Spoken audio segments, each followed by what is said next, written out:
Ce film commence par une fête nocturne qui se déroule sur la plage. Le caméraman enregistre tout sur son téléphone et nous montre des jeunes qui dansent, s'amusent et font la fête. De la musique est diffusée depuis une voiture et un certain Mitch demande à toutes les personnes présentes de cacher leur téléphone dans un sac, car personne ne doit le filmer, et encore moins le diffuser sur Internet. Bientôt, deux types nommés Vance et Gilbert apportent une énorme boule de bave incompréhensible qu'ils ont trouvée dans l'eau. Toutes les personnes présentes sont dégoûtées, mais personne n'en fait grand cas et la fête continue. Nous sommes ici au petit matin, et tous les jeunes gens dorment encore profondément. On voit une fille nommée Kelly allongée avec Mitch, et John avec une fille nommée Kanda. On voit également Ronnie et Vance dormir dans la voiture, Gilbert dans un tonneau et Marsha allongée sur une table de plage. Kelly se réveille la première et regarde autour d'elle. Soudain, la jeune fille remarque une mouette sur le sable, qui tente de s'envoler, mais n'y parvient pas. Kelly pensait que l'oiseau était malade, mais soudain, quelque chose attire l'oiseau dans le sable. La jeune fille est choquée par ce qu'elle voit et essaie de crier à ses amis endormis de ne pas marcher sur le sable. Cependant, lorsque Kelly se tourne sur le côté, elle voit son amie Marsha, qui prenait un bain de soleil et a décidé de marcher sur le sable. Mais le pied de Marsha s'est coincé dans le sable et la jeune fille ne pouvait plus bouger. Tout le monde est confus et ne comprend pas ce qui se passe ici, et la fille commence à crier. Vance décide de sauver Marsha et se précipite pour l'aider. Ronnie essaie d'arrêter son ami, mais celui-ci ne l'écoute pas. Vance tombe sur le sable, sans jamais atteindre son ami en difficulté. En conséquence, Vance, ainsi que la fille, sont aspirés par le sable. À ce moment-là, Marsha n'est plus visible du tout, car le sable a complètement englouti son corps. Tout le monde est choqué et pleure, et Vance est allongé sur le sable et se tord de douleur. Il demande à sa petite amie de l'aider, puis il essaie de lever la tête, mais il ne peut pas, car le sable tire sa peau vers lui.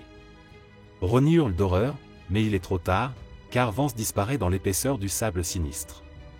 Les survivants tentent de comprendre la cause de l'incident et ce qui se passe. Nos héros essaient de trouver la marche à suivre et veulent appeler les services d'urgence, mais ils se souviennent que leurs téléphones sont dans le coffre de la voiture. John essaie de démarrer la voiture, mais la batterie est à plat après une nuit de fête. Ils se rendent compte qu'ils sont coincés sur cette plage. À ce moment-là, Kelly s'avance jusqu'au bord des marches et tend la main vers le sable. Nous observons d'étranges poils transparents s'approcher de la chair. Bientôt, un autre gars, Gilbert, se réveille. Il se réveille dans un baril d'ordures et se débat pour en sortir. Cependant, ses amis commencent à lui demander à temps de ne pas bouger, et l'attribuent à la mort de leur camarade dans le sable. Le temps passe et les gars restés dans la voiture s'endorment. Kelly et Mitch trouvent une bouteille de gin et décident de la boire pour se calmer. Le temps passe encore, mais personne ne vient à la rescousse. Kelly trouve de la crème solaire et la lance à la fille dans la voiture. Le pauvre Gilbert est toujours dans le tonneau, et il est déjà très fatigué. Kelly se remet à discuter de ce qui s'est passé et à échafauder des théories pour expliquer ce qui s'est passé. Ils regardent autour d'eux et se rendent compte que tous ceux qui étaient à la fête hier soir et qui se sont endormis sur le sable ont également été engloutis par l'horrible sable. Kelly se souvient que Vance et Gilbert ont sorti un œuf gluant de l'eau hier, et montre à tout le monde les restes de cet œuf au loin. La jeune fille est sûre que quelque chose est né de cet œuf pendant la nuit, et il est probable que la créature ait élu domicile dans le sable. Les garçons pensent que le sable est l'habitat de cette créature et qu'elle se nourrit d'êtres humains comme s'il s'agissait d'une nourriture normale. La jeune fille suppose que cette créature n'a éclos que la nuit et qu'elle est donc encore assez petite, et Kelly élabore un plan ingénieux. La jeune fille veut tester la taille de la créature qui vit dans le sable. Elle prend des saucisses et les lance sur la plage. Tout le monde regarde les poils incolores dévorer les saucisses. À ce moment-là, Gilbert, qui se trouve toujours dans le tonneau, observe une image peu réjouissante, un autre oiseau est aspiré par le sable. Il réalise enfin ce que ses amis lui ont raconté. Tout le monde continue à regarder Kelly lancer des saucisses sur toute la plage, et John fait remarquer que c'est peut-être la seule nourriture qui leur reste. Soudain, notre groupe voit la dernière saucisse lancée rester à la surface du sable. Tout le monde se réjouit et espère avoir trouvé le salut, mais tout est gâché par le fait que ce lieu serait trop éloigné et qu'ils ne savent pas comment s'y rendre. John grimpe ensuite à l'arrière de la voiture et ramasse 2 planches de surf que quelqu'un a laissées là hier. L'homme essaie de faire un chemin avec ses planches pour se mettre à l'abri. John parvient à traverser les planches à plusieurs reprises. Bientôt, l'homme atteint un banc et y pose un pied, mais à ce moment-là, la planche commence à glisser sur le sable. John tombe, mais repose ses bras sur le banc et s'étire sur le sable. Soudain, d'horribles tentacules émergent du sable et grimpent jusqu'à l'estomac de la victime. L'homme parvient à s'échapper et à monter sur la table, mais son estomac est maintenant couvert de blessures. John trouve un sac de nourriture près de la table et laisse accidentellement tomber une banane sur le sol. La banane ne disparaît pas pour autant et l'homme remarque qu'il ne se passe rien à l'endroit où se trouvait le feu de camp hier. John saute à l'endroit où se trouvait le feu de camp, mais il se sent soudain très mal et des plaies apparaissent sur son estomac. Les amis demandent à l'homme de retourner à la table. John lance à ses amis les bouteilles d'eau qu'il a trouvées dans son sac, mais les plaies de son estomac commencent à éclater et il s'allonge sur la table. Pendant ce temps, la créature tire des planches de surf et décide ensuite de manger une voiture. Kelly montre comment les tentacules transparents mordent les roues de la voiture. Les filles se rendent compte que la situation s'échauffe et qu'elles ont peu de temps pour s'échapper. Ronnie tente d'ouvrir le coffre de la voiture pour prendre le téléphone et appeler les secours. Kanda lui remet les clés de la voiture et Ronnie décide de dire au revoir à Kanda et lui demande de transmettre un message à sa mère si elle ne revient pas. La jeune fille finit par grimper sur le coffre, se met au bord du pare-choc et ouvre le coffre avec l'aide de ses amis. À ce moment-là, une voiture roule sur la plage et son conducteur commence à klaxonner de loin, ce qui effraie beaucoup la jeune fille qui se tient sur le pare-choc. Soudain, le pied de Ronnie glisse du pare-choc et la jeune fille se pince le bras dans le coffre de la voiture. La jeune fille hurle de douleur et les autres amis tentent d'attirer l'attention du conducteur de la voiture. Il s'agit en fait d'un garde-côte, qui pense que les amis sont ivres et ne prend pas leurs paroles au sérieux. Kelly crie au garde de rester dans la voiture, mais l'homme sort. À la surprise des survivants, l'homme marche librement sur le sable, et nous constatons que ses bottes de service sont immunisées contre les morsures de la créature. L'homme regarde John, qui se tortille de douleur sur la table, mais ignore ses appels à l'aide et poursuit son chemin. Le garde examine Gilbert toujours assis dans le tonneau, puis s'approche des filles assises sur le coffre de la voiture.